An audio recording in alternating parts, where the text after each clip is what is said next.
The workhouses, which had been shunned before the famine, were now besieged by thousands of people begging for admission.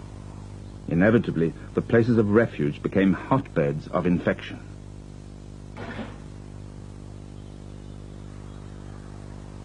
"500 persons were admitted, without any provision either of space or clothing to meet so fearful an emergency. All of them were suffering from famine, and most of them from malignant dysentery or fever."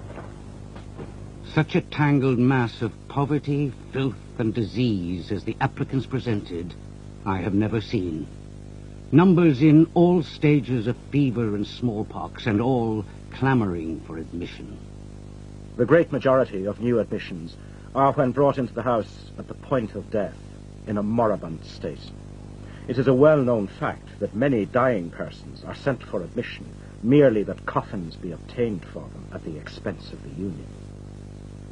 By the autumn of 1847, many workhouses were running out of money to feed and house, or even to bury, their wretched occupants. At this point, the British government washed its hands of the Irish problem. It brought in a new measure to make Irish property pay for Irish poverty. It was called the Poor Law Extension Act, and was the brainchild of Treasury Secretary Trevelyan. Trevelyan believed that Ireland's estates must be made more profitable, which meant getting rid of inefficient or debt-ridden landlords, like Major Dennis Mann, the owner of Strokestown Park.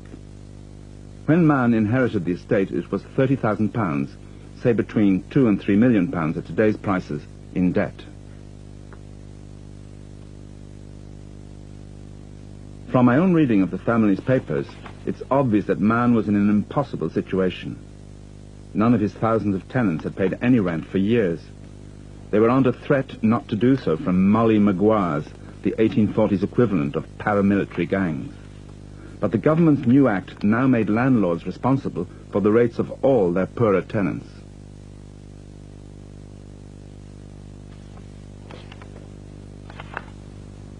Mann himself was assassinated before the new act became law, but the problem remained for his successors. How could landlords pay the rates for thousands of poor tenants who were no longer paying them any rent? The answer was to evict them and destroy their houses.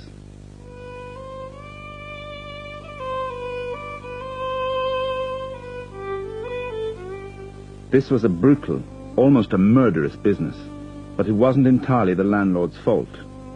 The effect of the government's new act was to force many landlords to evict all their poorer tenants, or else go bankrupt. Other people on the estate were forbidden to shelter evicted tenants, because if the homeless people remained on his land, the landlord would still be liable for their rates.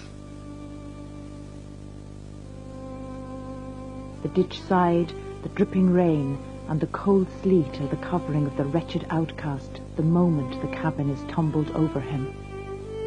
No country ravaged by a hostile army could have been reduced to a more deplorable condition.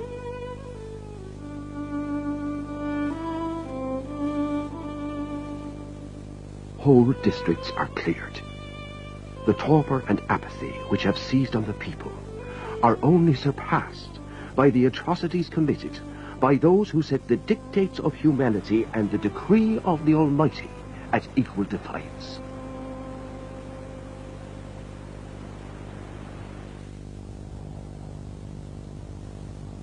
At least 1 million people died before the famine ran its course, the great majority of them Roman Catholics. They died in conditions of abject misery and degradation. For many of them, the only consolation was the Christian promise of life everlasting. It must have been that faith which enabled them in the end to face death with such extraordinary submissiveness.